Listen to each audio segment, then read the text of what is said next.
de su majestad.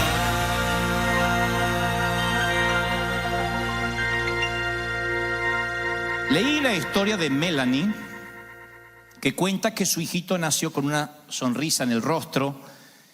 Los hoyuelos, dicen los papis, nunca se le borraron de las mejillas. Cooper se llama el niño. Leí la historia, para ser honesto, ayer por la mañana, temprano. Nació en una familia cristiana, Cooper, criado en una granja, en una gran finca, lleno de animalitos, de caballos, gallinas, y casi una infancia perfecta. Allí en la finca, como ellos tienen dinero o están más o menos cómodos financieramente, tienen varios cochecitos playeros, así les llaman. Son cochecitos mecánicos donde pueden los niños jugar, andar. Generalmente lo hacen con sus papis. Y la finca tiene varias pendientes, y entonces lo divertido de esos cochecitos es que pueden descender por la pendiente y produce esa sensación de montañas rusas, pero sin moverse obviamente de la granja. El 17 de julio del año 2009, mientras Melanie, la mamá, iba a comprar unas baterías para uno justamente de esos cochecitos, el otro que quedó funcionando, se subió el niñito de 5 años y descendió por la pendiente como lo hacía siempre con su papá, pero esta vez sin un mayor al lado. El cochecito dio varios tumbos, por alguna razón, dio varias vueltas, y Cooper, el chiquito, quedó inconsciente. Llamaron al 911 y lo llevaron al hospital. Para cuando Melanie, su mamá, llegó, el nenito, el chiquito, había partido al cielo. Y de pronto la familia cristiana se encontró haciendo lo que nunca pensaron que iban a hacer para su hijo: seleccionar un ataúd. Se encontraron planificando un funeral, que es algo que nunca uno planifica hacer, aunque tenga un abuelito viviendo en casa. Uno no dice, así imagino el funeral. Uno no quiere imaginarse, no quiere pensar en eso. Cayeron en un aletargamiento mental. Cada mañana al despertar lloraban desconsoladamente. Cuando cobraban fuerzas y se armaban de valor para levantarse de la cama, había un montón de familiares debajo, en la planta baja de la casa, esperándolos para orar por ellos, para darles aliento. Y ellos cuentan en un libro que soportaban todo el día lo más posible, tratando de distraerse. Aguantaban todo el día, pero para llegar a la cama, que era el único descanso, llegar a la cama y ponerse a llorar hasta entrada la madrugada y que el cansancio los venciera. Dice ella, Melanie, ni las pastillas para dormir lograban quitarme tanto dolor. Y su padre lo define de la siguiente forma. Él dijo: no hay clase, no hay escuela ni libros en este mundo que pueda prepararte para cuando un hijo se te muere en tus brazos. Ahora sabemos lo que significa estar en el fondo del foso. Esa frase a mí me impactó ayer por la mañana, el fondo del foso. Porque si ustedes habrán notado, y si se han congregado por mucho tiempo aquí o en otras congregaciones, siempre se nos ha predicado cómo salir del foso. Siempre se nos ha dicho que vamos a salir, de hecho, del foso, porque es una promesa de Dios. Cuando hablo del foso, hablo de ese sitio donde uno literalmente toca fondo. Ese sitio tan doloroso donde parece que nos vamos a morir en vida. Pero nunca nos han predicado acerca de cómo soportar o cómo aguantar en el foso mientras que dure. El Espíritu Santo me ha traído esta palabra para que te diga que diciembre será el mes en que no solo vas a salir, sino que vas a soportar el tiempo que te reste, el poquito tiempo, en victoria, con fuerzas, con un carácter probado, con actitud. El fondo del foso nos remite a José, que cuenta un sueño a sus hermanos, se llenan de celos y lo tiran literalmente al fondo de una cisterna. Ese foso, aunque se presume que fueron cuestión de horas, ese foso no se iría en la vida de José por varios años. El foso nada más era el inicio de las calamidades que le quedaban por delante.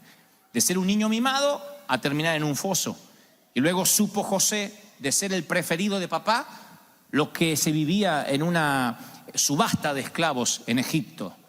Lo pinchan, lo aguijonean, lo examinan para ver si tienen piojos, le miran las orejas como si fuera un asno, porque lo van a comprar.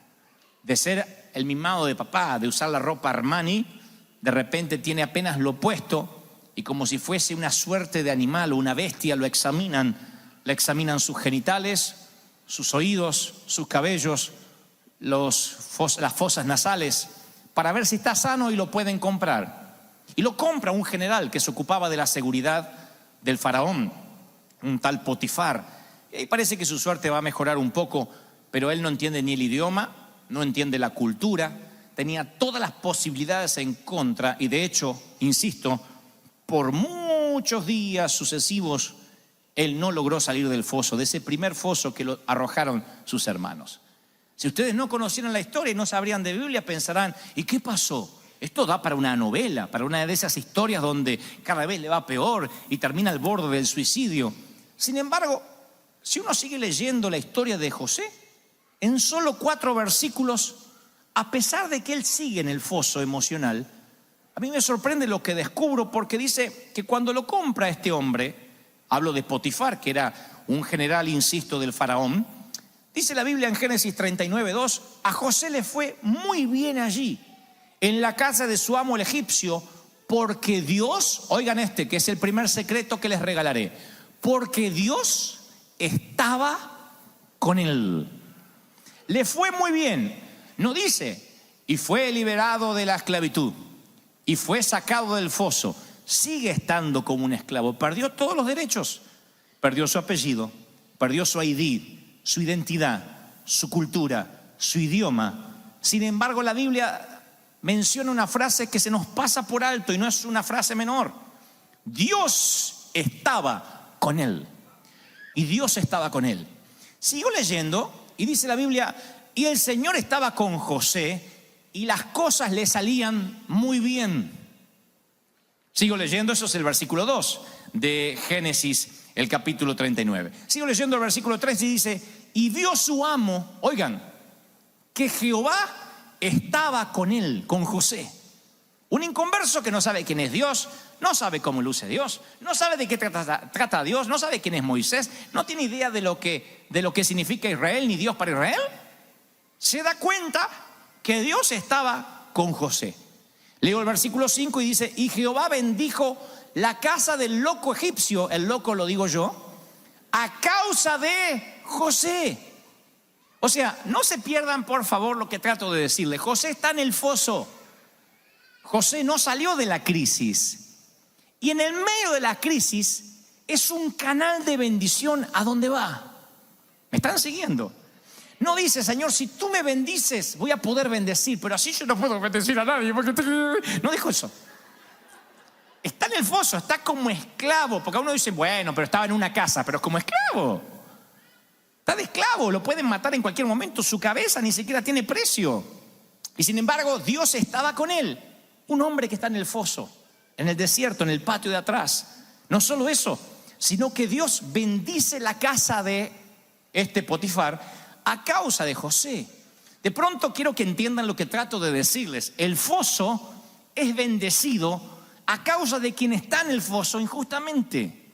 La bendición era tal sobre José que era un efecto de radiación divina.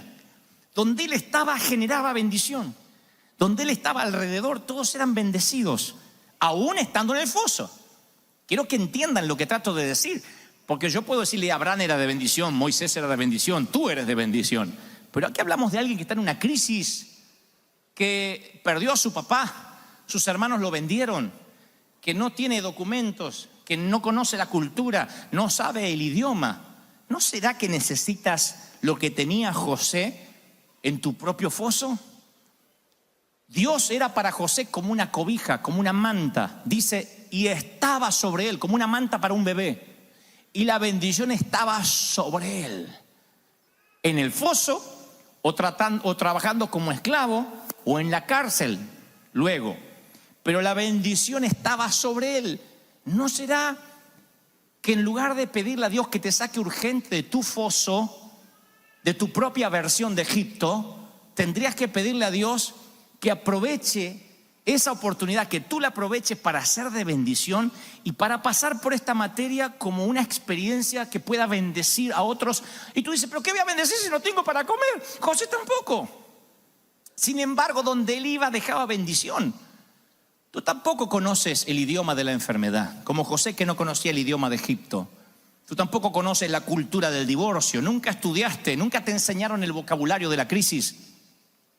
Sin embargo, a lo mejor desde hace meses estás familiarizado con quimio, con nombres de enfermedades, cáncer, melanomas, palabras que antes no estaban en tu boca y que de repente empiezan a ser familiares. Tú dices, ¿cómo me familiaricé tan pronto con la enfermedad, con la crisis? Es que cuando uno está en el foso no le queda otro que mirar lo que tiene a mano. Estás lejos de casa, solo, sin dinero, sin amigos. Pregunta, ¿te queda alguien? Tú dices, no. ¿Cómo que no? Dios cubriéndote, tapándote con su presencia como lo hizo con José, poniendo su cobija sobre ti. ¿Se dan cuenta lo que tenemos? Dios, aún en el foso. Lo que pasa es que no es popular hablar del Dios en el foso desde los púlpitos, porque la gente no quiere estar allí. Sin embargo, muchos se van frustrados a sus hogares diciendo, yo estoy allí, y no hubo una palabra para los que aún tenemos que permanecer allí. No hay palabras, por eso los pastores somos tan torpes en los funerales, y a veces no sabemos qué decir, porque siempre queremos hablar de victorias, y las victorias siempre vienen luego de una gran batalla, luego de una gran pelea. Y cuando pasamos esos momentos difíciles, esos desiertos, Dios dice, no soy el Dios solo de los montes, sino que también soy el Dios de los valles. Le dijo Dios a Israel, yo también soy el Dios de los momentos bajos. Mencionaré siempre hasta el hartazgo esto y lo diré otra vez. Dios te ama cuando eres fuerte y también cuando eres débil. Su amor no cambia cuando te sientes puro o cuando te sientes sucio después de pecar. Su amor no cambia. Es su amor infinitamente incondicional. Pero muchos viven como si la única solución fuesen sus fuerzas para trabajar. Que Dios conserve mis fuerzas, dicen. Y el día que se enferman, tienen pánico, porque ellos dependen de sus fuerzas. Otros viven y dependen de sus cuentas bancarias, o de su cartera de clientes, o de su capacidad, o de sus talentos. Y el día que no tienen capacidad, que no tienen talentos, o que por alguna razón sienten que sus fuerzas se agotan, dicen, ¿y ahora qué voy a hacer? Nada, ahora recién está comenzando el Señor. Recién está empezando a hacer su obra. Otros, claro, afortunadamente, como Moisés, también buscan a Dios en los fosos. Moisés prefirió ir a cualquier parte con Dios antes que a ningún lado sin Él. Lo voy a decir otra vez para el Twitter. Moisés prefirió ir a cualquier parte con Dios antes que a ninguna parte sin Él. Se preguntaba, ¿cómo voy a proveer alimento para toda esta gente? ¿Cómo vamos a sobrevivir? ¿Cómo nos defenderemos de los enemigos? Y terminó diciendo, si tu presencia no está con nosotros o conmigo, ni me saques de aquí, ni me muevas. David, que provocó su propio foso, pecando contra Dios, dice, no, ahora no me quites la corona, no me quites el reino, no me quites el ejército. Dice, no me eches de delante de ti, no quites de mí tu cobertura, tu favor, tu Santo Espíritu.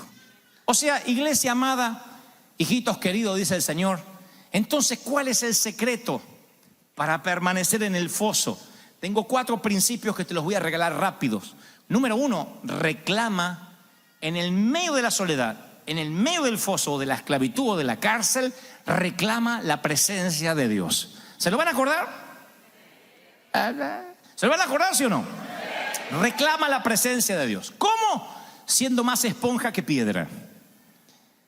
Coloquen una piedra en el océano y van a ver qué pasa.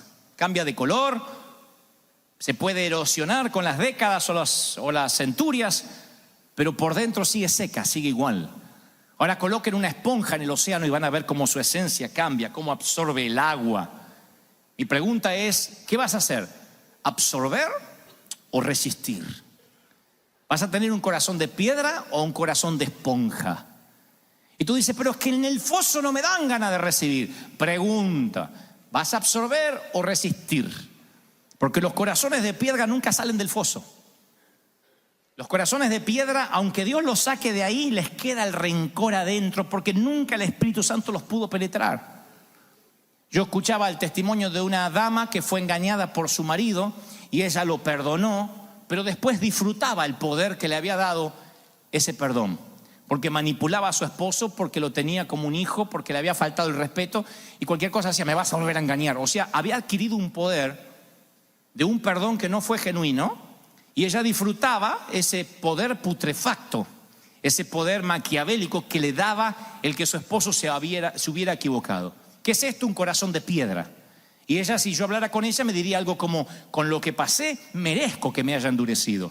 Pero los corazones que se endurecen nunca pueden tener la cobertura del Espíritu Santo. Si José se hubiese endurecido, llenado de odio porque sus hermanos lo tiraban al foso, hubiese tenido mucha razón. ¿Tenía razones para enojarse? Claro que sí. Sin embargo, decide ser una esponja y toma para sí las palabras que años más tarde el escritor a los Hebreos diría en Hebreos 13:5: nunca te dejaré, jamás te abandonaré, dice Dios. Nunca, nunca te dejaré. Yo me aferraría a esas palabras como un paracaídas, mi querido. Yo diría, lo que me acuerdo del servicio de hoy a la mañana es que Dios dijo: no, no te dejaré, no te abandonaré, no voy a dejarte, no, yo estoy contigo, me he empecinado con tu vida. Aférrate a eso hasta que hagas callar la voz de la angustia, hasta que la voz del dolor se calle, y recuerda que el Señor tu Dios está en medio de ti como guerrero victorioso, dice Sofonías. Como guerrero victorioso. El salmista dijo: cuando siento miedo, pongo en ti mi confianza. Salmo 56:3. Salmos 42:5 dijo: ¿por qué voy a inquietarme? ¿Por qué me voy a angustiar? Si en Dios puedo poner mi esperanza y todavía lo voy a alabar. O sea, no equipares a Dios con tu buen humor o con lo que sientes. ¿Te sientes contento, de mal humor o no, feliz o infeliz? Dios está siempre, no importa lo que sientas. Nunca te deja. Así que no importa la sensación, reclama la presencia de Dios contigo. Número 2, aférrate en el foso a tu carácter, a lo que has aprendido. Extrae de la Biblia las cualidades más profundas del Señor y atesóralas. Porque cuando uno va al foso necesita aferrarse a todo lo que uno aprendió. Para eso venimos a la iglesia, para entrenarnos, para momentos duros, para los momentos lindos, para los momentos difíciles, para los fáciles. Yo siempre pienso, la tristeza puede llegar cuando se pone el sol, pero cuando más oscura esté la noche, nunca ha fallado, nunca, desde que nací, siempre está cerca el amanecer. Cuanto más oscura está la noche, siempre está cerca el amanecer. Alguien reciba esta palabra de parte del Señor. Cerca. ¡Aleluya! 3, además de aferrarte a tu carácter y reclamar la presencia de Dios, 3, manifiesta tu dolor en la oración. Oigan, noten que yo siempre digo: clamen.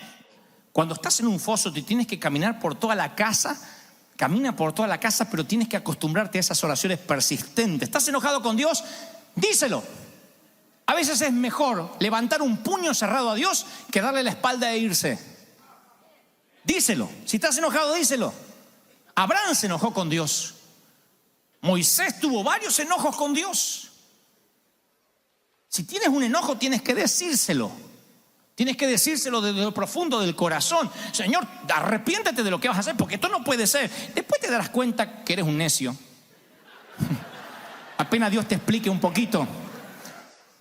Decía San Agustín, hablando de santos: cuán hundidos en el foso están aquellos que ya ni siquiera claman por salir. Para el Twitter. Cuán hundidos están en el foso aquellos que ya ni siquiera claman por salir. Vieron que hay gente que les gusta el foso, porque les voy a contar. La cloaca es repugnante y repulsiva al principio.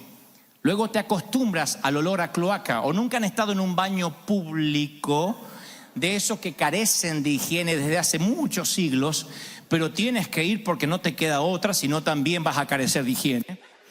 Y llegas y dices: qué olor, qué olor, qué olor. Al poquito tiempo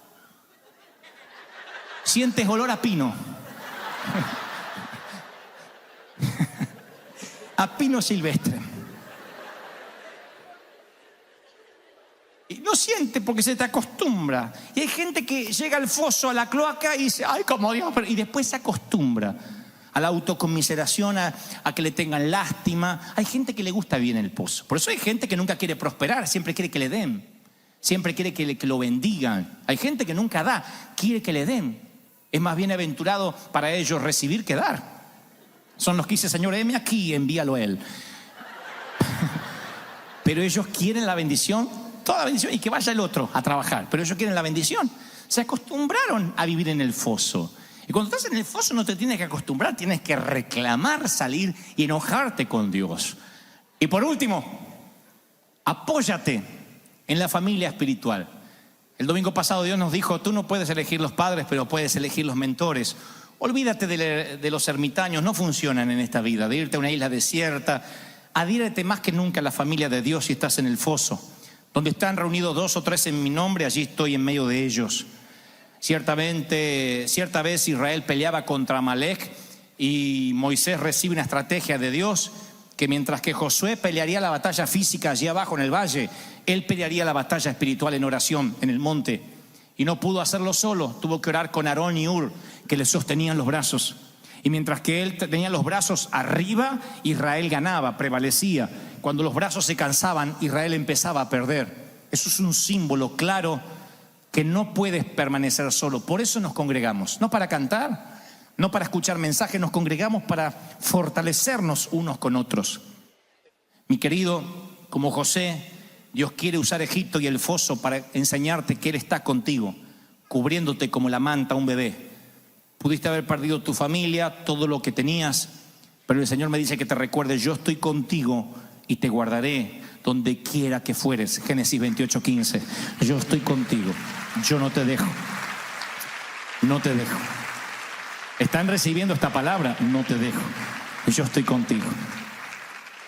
A los que están en el foso, a los que no aguantan más, a los que dicen, wow, necesitaba esta palabra. El Señor me dice que nunca te ha dejado, nunca te perdió de vista. Nunca te perdió de vista. Ama a alguien profundamente y no lo perderás de vista nunca, siempre estará allí. Él no te perdió de vista, Él siempre estuvo allí callado a veces, no lo has sentido en ocasiones, pero Él no te dejó de ver nunca. Él está sobre ti. Reclama su presencia. Únete a la familia de Dios, mantente pegado a los mentores. Reclama en oración. Enójate con Dios si es necesario. Aférrate a tu carácter. Pero por Dios, vas a salir del foso y lamentarás no haber alabado a Dios en él. Dios bendice tu Egipto a causa tuya. Bendice tu foso a causa de que estás ahí. Y la historia de José sigue, ¿eh? Es llevado a la cárcel y toda la cárcel era bendecida. ¿A causa de quién? De José. Luego, es como si la historia se hubiese escrito sola. José llega al gobierno y toda la nación es bendecida a causa de él. Y todas las naciones de la tierra pueden sobrevivir al hambre mundial a causa de un hombre que bendijo a Dios en el foso. Si Dios está contigo en el foso y eres de bendición en tu Egipto, Dios también hará que seas de bendición a una multitud. Dios hará que seas de bendición a quien toques, a las naciones, a donde Dios te manda. Tomemos esta mañana para bendecir el foso, sea cual sea el día que vayas a salir de él. Bendice el foso. Dile, Señor, voy a ser de bendición en este trabajo horrible que tengo. Voy a ser de bendición para mis amigos, para mis compañeros de trabajo, que si no fuese por ese jefe que me paga mal y me maltrata, no me habrían conocido. Voy a ser de bendición en esta casa prestada, en este auto que no arranca. Voy a ser de bendición en este país sin papeles, como esté mi estatus, pero voy a ser de bendición como José, porque el favor de Dios está sobre mí, donde quiera que vaya. Siempre eres rey, siempre eres príncipe. Y cuando tú eres rey y tú eres príncipe, se te nota aún estando en el foso. No conozco a José, no lo he visto nunca. Supongo que lo veré como tú en el cielo la primera vez. Lo reconoceré. ¿Reconoces a un faraón cuando lo ves? Cuando José está como segundo del faraón, se ve como príncipe. Creo que él siempre se vio así, desde que vestía las ropas favoritas de su papá, a cuando estaba en el foso, o a cuando revisaban los piojos, las fosas nasales y los genitales como una bestia. Él aún era príncipe. Tú notas cuando alguien lo es. Tú notas cuando alguien tiene estilo, cuando alguien tiene percha, decimos en mi país. Y eso, damas y caballeros, no se aprende. ¿Lo tienes o no lo tienes? Y Dios dice, tú eres linaje real. Real sacerdocio, linaje escogido. Pueblo adquirido por Dios. Príncipes de fosos. Príncipe de los agujeros. Príncipe de las cuevas. ¡Arriba! ¡Alabar al Rey de Reyes! ¡Al Señor de Señores! ¡El Rey que ha... Es la gloria de su majestad.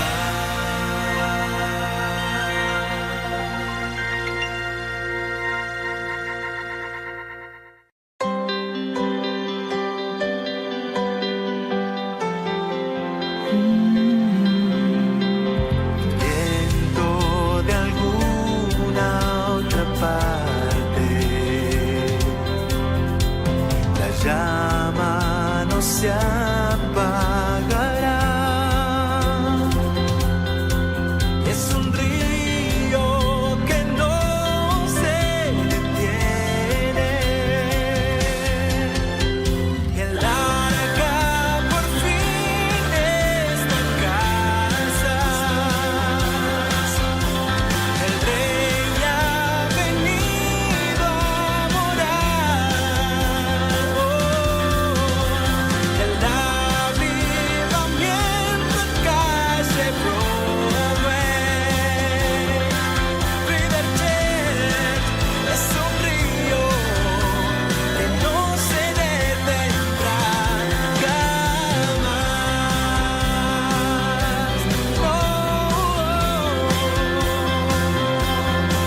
River Jet es un río que no se detendrá jamás.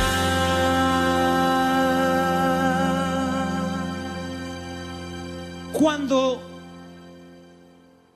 como ministro, o líder o pastor, me he encontrado con personas viviendo situaciones críticas, un infortunio como un accidente de tránsito, cualquier cosa que no hay casi explicación racional o lógica que por qué no sucede, los pastores tenemos la obligación de hacerle entender a esa persona que, bueno, que Dios, a pesar de esto que no podemos entender, está detrás de todo, como yo decía hace un momento cuando cantamos a Dios y a la gloria. Pero luego yo le trato de decir siempre, no te preocupes, vas a salir, la vas a librar. Siempre le digo a la gente, la vas a librar. Yo tenía un líder, no era mi pastor directamente, pero era un querido líder que estaba en la iglesia, un anciano, que a mí me encantaba contarle lo que sea, porque su primer frase era, no te preocupes, vas a salir. Yo necesitaba oír eso, aunque tuviera dudas que saliera. Por eso la palabra o la frase, no te preocupes, la vas a librar, yo la heredé y la sigo diciendo a aquellos que me cuentan alguna crisis, porque yo también estuve en esos huecos profundos y también puedo volver a estar en esas cisternas. Esos huecos tan profundos que la Biblia narra que este muchacho no pudo salir, por lo menos solo. Y si hubiese podido salir de ese foso, los hermanos lo habrían echado de nuevo. Ellos lo habían arrojado allí. Ya saben de quién hablo. Hablo de José. Dice la Biblia en Génesis 37, 23. Sucedió pues que cuando José llegó a sus hermanos, ellos le quitaron su túnica, la túnica de colores que tenía sobre sí, y le tomaron y lo echaron en una cisterna, en un foso. Pero la cisterna estaba vacía, no había agua, era un aljibe sin agua. Y se sentaron a comer pan. Esto es lo más maquiavélico del asunto. Que echan en un plan despiadado y maquiavélico a su hermano en una cisterna y luego se ponen a almorzar. En una cisterna abandonada, rocas filosas y raíces, presumo que cubrían sus contornos. El muchacho de unos 17 años, chiquito, yacía en el fondo, barba incipiente, brazos y piernas delgadas, seguramente manos y pies atados, tendidos sobre un costado con la saliva que le babeaba, su mirada, como todo chico de 17 años, en una situación similar, desorbitada por el miedo, su voz enronquecida de tanto gritar, porque no era que sus hermanos no lo estaban escuchando. 22 años más tarde, cuando una hambruna doblegue la arrogancia de sus hermanos Ellos confesarán, según lo que dice la palabra, vimos la angustia de José cuando nos rogaba e hicimos que no le escuchamos.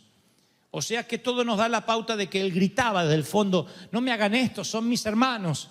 Y los hermanos hacen caso omiso, comen su pan deliberadamente. Los veo crueles, canallas, patanes y torpes. Porque les importa más el almuerzo que la vida de su hermano. Despreciaban al hermano. La Biblia lo describe así, dice, lo aborrecían, lo odiaban. ¿Por qué tanto odio? ¿Por qué está allí en lo que yo llamo el foso de la discordia? ¿Por qué los hermanos lo odian tanto al punto de que planifican su muerte? Bueno, la Biblia hace que no tengamos que especular, nos da luz de por qué tanto odio. Hay una razón. Su padre lo consentía como un becerro mimado, así que los hermanos trabajaban todo el día. José jugaba a la Play todo el día. Mientras ellos apacentaban el ganado de la familia, José se quedaba en casa, en el aire acondicionado. Jacob trataba a su hijo número 11 como si hubiese sido el primogénito, y los hermanos escupían odio cada vez que lo veían a José. Aquí yo me quiero detener porque si uno mira la historia de manera subjetiva, pensará que el papá está siendo arbitrario, subjetivo y totalmente parcial. Esto haría que digamos, es injusto, es totalmente parcial. Sin embargo, el Señor termina diciendo, y así es el Señor, el que hace y nadie lo cuestiona, el que toca a los obreros de la 11ª hora, el que le da sabiduría a los niños para avergonzar a los adultos y a los sabios, el que toca lo que no es para que sea, el que hace que un burro sea parte de la historia y los profetas se queden sin poder mencionar ni siquiera una palabra. Ese es el Señor. Y eso para algunos es una injusticia. Y hay momentos en que Dios te toca, te bendice, ya sea financieramente, ya sea en el matrimonio, en el ministerio, y eso hace que una túnica de colores, en término espiritual, caiga sobre ti. Entonces a veces cuando Dios pone una túnica de colores, despiertas envidia. No la estás sintiendo, la despiertas. Y eso hace que la gente se ponga nerviosa y lo más probable es que te arrojen a un foso, a una cisterna. Eso suele ocurrir, es parte del paquete. Es imposible no tener oposición. Si quieres marcar una diferencia, deberás hacer algo diferente. Si quieres dejar una huella, lo más probable es que tengas que salir del status quo, de lo que hace todo el resto, salir por fuera del establishment. De otro modo, si te mantienes dentro de la manada, dentro del rebaño, no molestas a nadie, no asomas la cabeza, nunca te equivocas, pero tampoco haces nada. El hacer hace que te expongas y la gente opina. La gente ve, te observa, te critica, tiene derecho, cree tener derecho a criticarte, hagas lo que hagas. Porque eres una persona pública. Y todas las personas que Dios toca inmediatamente se hacen públicas de alguna u otra manera. Eres público en la universidad, eres público en la compañía, eres público en el vecindario. La gente te observa. Eso se llama el poder del testimonio. La gente observa. Somos cartas leídas, dice la palabra. Por eso el Señor le dice a su profeta, te daré favor. Le dice a Abraham, para conmigo y para con los hombres.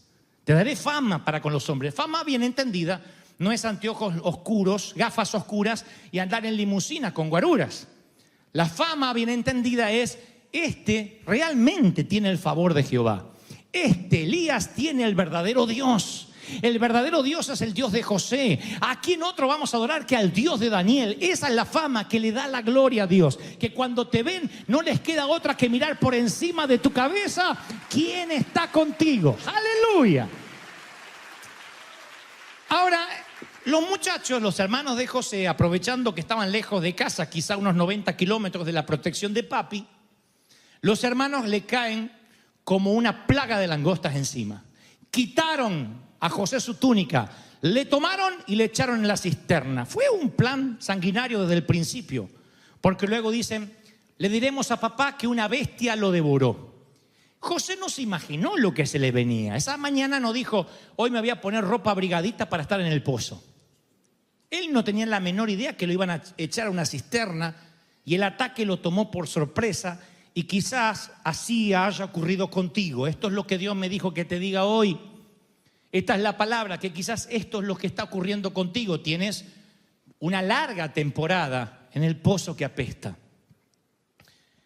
Y ese foso a José se le presentó en forma de cisterna y quizá a ti se te haya presentado en forma de diagnosis, en forma de hogar adoptivo, en forma de una habitación prestada, de un accidente automovilístico o un accidente traumático, en forma de silla de ruedas, en forma de desempleo, en forma de hambruna. Las cisternas van cambiando de formas, pero al fin todas huelen mal, todas apestan. Y sientes que tu cuerpo apesta porque no sabes cómo a la mañana estabas en los brazos de papá y a la tarde estás en un foso. Y esa palabra va para los que esta tarde se han preguntado qué fue lo que hicieron mal que los llevó a una cisterna. A veces son consecuencias de nuestras decisiones. La Biblia dice que tenemos consecuencias de las cosas que hacemos. A veces simplemente son consecuencias de la unción de Dios, de la llenura del Espíritu Santo. La unción de Dios a veces te expone de manera tal que genera enemigos a tu alrededor. Cuando eres bendecido, hay seres queridos, parientes que antes estaban muy cerca tuyo, que van a tomar distancia a causa de tu bendición. Y no te estoy haciendo apología de que te distancies de los parientes. Estoy tratando de sanar tu corazón para que no te tomen por sorpresa los fosos. Porque a veces los fosos tienen forma de aislamiento, de dejarte a un costado, de que ya no te invitan, de que ya no te llaman. Y eso no es porque estás haciendo algo mal, sino porque ellos tienen envidia no resuelta, celos que no pueden definir qué es lo que sienten, pero de algún modo sienten un rechazo porque te empezó a ir bien. A uno le cuesta celebrar los logros ajenos. Y cuando le cuesta celebrar es porque el corazón no está saludable. El tema es cuando ese odio hace que metas a tu hermano en una cisterna, lo catalogues, lo selles, le pongas un cartel y digas, es un orgulloso, es un agrandado, la plata lo cambió, el poder lo cambió. Y a lo mejor no es así. Pero nosotros somos a veces como los hermanos de José, cuando Dios decide bendecir a alguien e ideamos planes maquiavélicos. Pero yo quiero hablarte hoy, si acaso estás en un foso a causa de tus hermanos, sin papeles, abandonado, maltratado, en un pozo seco. Algunos nunca logran recuperarse, piensas. La vida se te reduce a una sola cosa, salir de aquí. La historia de José empeoró en lugar de mejorarse. Del foso pasó al avallazamiento y de ahí pasó a la captura, a la reclusión. Fue atacado a traición muchas veces, vendido, maltratado. Nunca permitió que la amargura se adueñara de su corazón. Que su rabia, que su coraje. ¿Cómo no va a tener coraje contra los hermanos que te tiran en un pozo? Tiene bronca, pero no permite que esa bronca se le transforme en odio. Él lo dirá más tarde. De alguna forma se las arregla para que no le lastime las partes más profundas del corazón. Se propone mantener la ternura, no deja que esto lo endurezca. Y es ahí que su propósito nunca se desvanece, porque más adelante José va a ascender sin parar, como un globo inflado con helio. No va a parar de ascender. El carcelero lo pondrá sobre los presos, el faraón, que es la autoridad máxima del planeta del momento, lo pondrá a servir como su primer ministro. Al final de su vida, José va a ser el segundo hombre más poderoso de todo el planeta. ¿Cómo se leería la hoja de vida de José? José, hijo de Jacob, graduado con honores en la Universidad de los Golpes Duros, director de esfuerzos globales por salvar a la humanidad de la hambruna. ¿Cómo prosperó e hizo semejante currículum vitae José? Bueno, otra vez no hay que especular. La Biblia dice cómo salió de la tragedia. Unos 20 años más tarde de ese foso, los papeles se invierten. Josué ahora es el fuerte, los hermanos son los débiles. Los hermanos llegan delante de él presas del miedo. Temían que ajustara cuenta y los mandara todos a un foso, así como ellos hicieron con él. Pero José no hizo nada de eso. Él da una explicación a sus hermanos y dice, escuchen estas palabras magníficas. Muchachos, ahí tiene a sus victimarios, que ahora son víctimas. Muchachos, ustedes pensaron hacerme mal, pero Dios lo tornó para bien, para que sucediera lo que vemos hoy y se salvara la vida de mucha gente. Los hermanos hacen, wow. Miren qué lección de vida. Cada vez que vemos a Josué, vemos que el corazón de José, fue maltratado en carne viva, con deslealtad, con injusticia. Pero la túnica de la discordia se transformó en la túnica de la realeza. Hay un momento donde tus ropas del foso, malolientes y húmedas, van a cambiar por ropas reales. Por eso el enemigo hace que tus propios hermanos muchas veces te arrojen en una cisterna de dolor. Y Dios es el tejedor. José dice, ustedes trataron de hacerme mal. Usa un verbo en hebreo que relaciona su significado con trenzaron. En el original hebreo, trataron de hacerme mal. Hay una versión que dice, trenzaron maldad contra mí. Ustedes tejen para el mal, pero Dios lo reteje y lo convierte en bien. Dios es un maestro tejedor. Él toma las hebras toscas con las de terciopelo, toma los hilos, entremezcla los colores. Nada está fuera de su alcance. Dios toma aquello que no tiene sentido y hace un gran tapiz.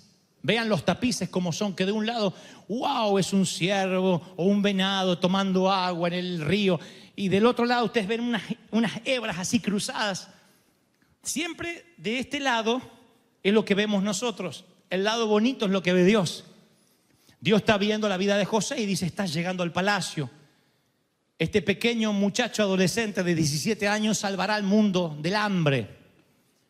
Pero José solo puede mirar las hebras toscas y piensa, Dios me abandonó. Y yo quiero decirte, porque si Dios habla de Pedro es porque hay un Pedro. Yo quiero decirte, Dios no te dejó. Dios no te abandonó. No estás solo, no estás sola, mi hija. Dios no te dejó. Y tú me dices, Dante, no me digas eso. He sentido el olor del foso mañana, tarde y noche. Yo sé, yo he estado ahí. Yo no predicaría algo que no haya vivido, porque sería un sermón de escritorio, sin vida, y ustedes lo percibirían. Yo sé lo que es apestar.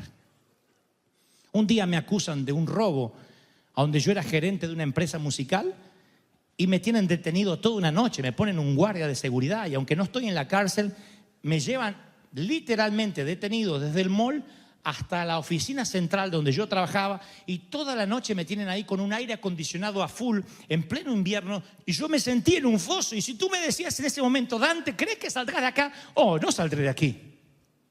No saldré de aquí, nunca. Ahí no había ni profeta ni pastor que me convenciera que ese foso servía para algo. Lo que menos supe ni imaginé que desde ese foso, si hubiese trazado una línea de puntos, me habría traído a River Church hoy aquí a estar con ustedes, a inspirarlos, a traerles palabra de Dios. Es que Dios transforma la túnica de la discordia en la túnica de la realeza. ¿Cuántos dicen, ese es mi Dios? ¡Aleluya! Preguntas. Como decían las maestras, preguntas. Señorita, ¿puedo hacer una pregunta tonta? No hay preguntas tontas, hay tontos que no preguntan.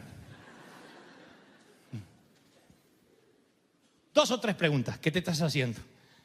Ok, tú saliste, Dante, ¿y si yo no salgo? Te entiendo. Temes no lograrlo. A todos nos pasa.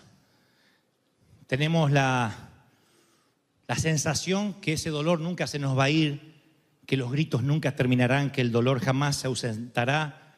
Y estás ahí, en medio de las paredes escarpadas y unos hermanos furiosos, y te preguntas, ¿alguna vez va a brillar el cielo gris? ¿Saldré de este hueco alguna vez?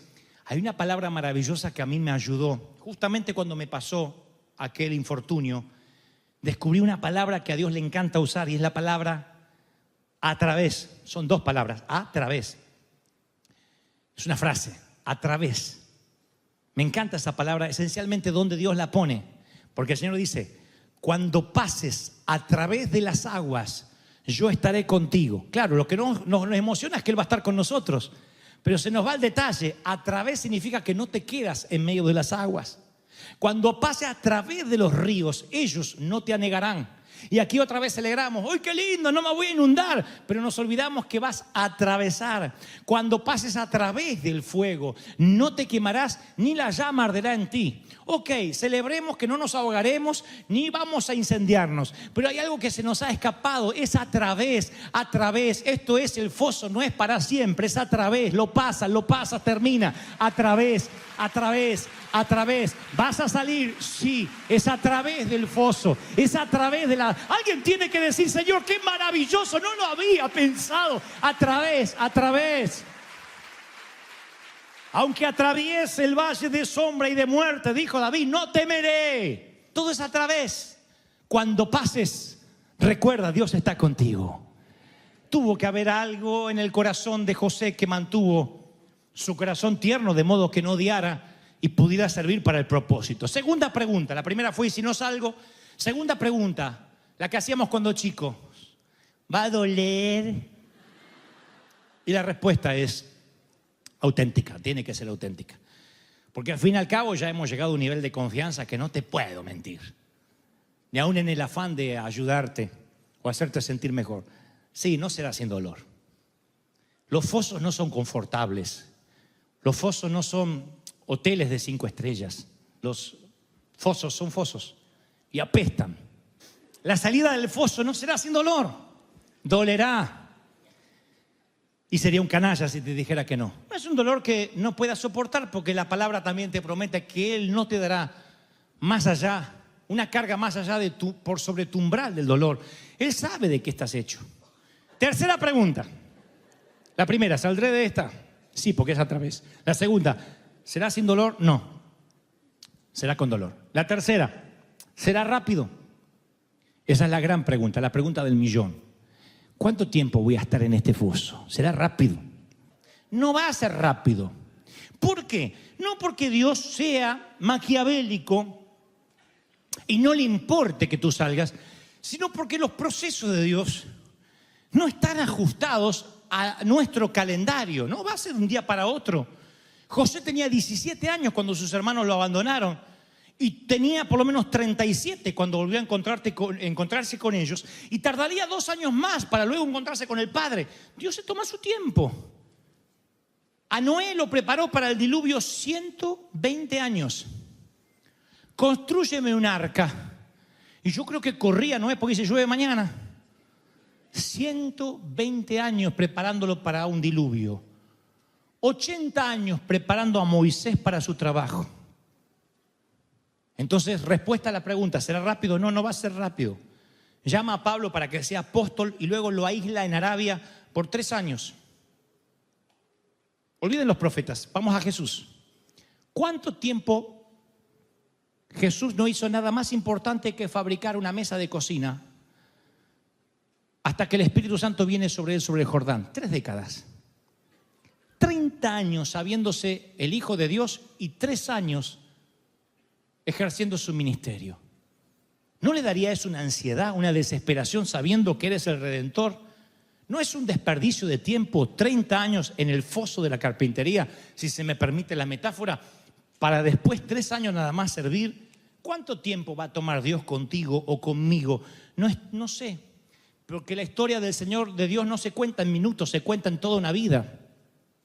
Y el Señor no está tan interesado en cuánto llegues o en cuándo llegues, sino en cómo llegues hasta ahí. Él no pondrá un inmaduro en la tierra prometida, aunque se tarde 40 años en el desierto. No va a ser rápido, no te lo puedo prometer. Nosotros vemos una prisión, Dios ve un instrumento. Nosotros vemos hambruna, Dios ve la reubicación de su linaje escogido. Nosotros le llamamos Egipto, Dios le llama búnker, donde los hijos de Jacob pueden escapar de los bárbaros cananeos y multiplicarse en paz. Yo le llamaba desierto, Dios le llamaba preparación de mi pueblo para que yo un día levantar campamento entre ellos. Y por eso llegamos aquí. Yo y tú y yo, el burro primero, tú y yo. Tú y yo somos una versión de José para esta generación. Estoy convencido que representamos un plan de reto para el enemigo. Y la historia de José está en la Biblia por una sola razón. para que comprendamos que Dios es el maestro tejedor y el maestro constructor. Pero pese a toda la inmundicia, pese a que el fondo del foso apesta, grábate esto que te voy a regalar ahora, porque posiblemente resuma todo lo que dije en el mensaje. ¿Sabes qué es lo lindo del foso? Tú dices, no, me dijiste que lo lindo es salir. Yo te voy a decir lo lindo del foso. El foso te obliga a mirar en una sola dirección. ¿A dónde? Tú miras un gusano acá, otro gusano por acá, una lombriz por allá y se te acabó el panorama. El foso hace que todo el tiempo diga, ¡ey! ¡Ey! Eso es lo que descubrí con los años. Que estando yo detenido aquella noche, toda la noche me la pasé mirando para arriba. Después que vi la sala así, Señor, Señor, nunca había orado con tanta desesperación. Y si para que mires hacia arriba Dios tiene que meterte bajo nivel de tierra, lo va a permitir. Porque al fin y al cabo buscarás ayuda del único lugar donde viene la ayuda. Esa ayuda puede provenir en nombre de gente que te compre como esclavo, en nombre de egipcios, disfrazados de lo que sea, pero saldrás.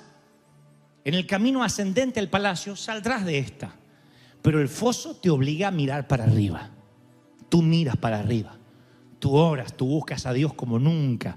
Tú te quiebras, te haces dependiente de Dios. No miras a los costados, no juzgas a nadie. No te preocupas por boberías. No criticas. Cuando realmente apestaste, te haces misericordioso. No juzgas. Te llenas de gracia. Te dirán libertino, dirán que no defiendes la santidad. No importa, no se trata de santidad o libertinaje. No es esa, las antípodas no son esas. Se trata de gracia o ley. Y si tú te pegas a la ley es porque no has estado suficientemente en el foso. Cuando miras hacia arriba y dices, ¡ayúdame!, tú vas a recordar para siempre en tu memoria auditiva el grito silencioso de lo profundo de la cisterna. Y cuando camines por desiertos ajenos, los oirás gritar. Yo los oigo gritar a ustedes cada mañana que están aquí. Son gritos silenciosos. Veo algunos rostros y puedo ver que están en crisis. Están gritando, diciendo, no puedo más, no soporto. Estoy destruido, estoy solo. Me siento sola. Siento que no tengo las finanzas para salir. No tengo casa, no sé dónde vivir, no tengo papeles. Gritas y gritas y gritas. La diferencia entre ser un ministro que sabe decodificar los gritos y un ministro que vive en una burbuja que no lo sabe oír es el tiempo que hayas pasado en el foso. Así que en lo particular ustedes tienen aquí a un hombre que ha pasado lo suficientemente en el foso que apesta. No solo la historia que les conté, sino muchas otras. Eso me ha hecho entenderte, por Dios que te comprendo. En esta iglesia puedes venir a contar lo que sea. Puedes venir a decir que te mandaste la peor metida de pata. Y lo primero que te vamos a decir, no te preocupes. Casualmente estás dentro del mejor hospital del alma que haya. Vamos a restaurarte, te vamos a levantar, te vamos a bendecir, te vamos a reparar. ¿Cuántos dicen, esa es la iglesia en la que Dios me plantó?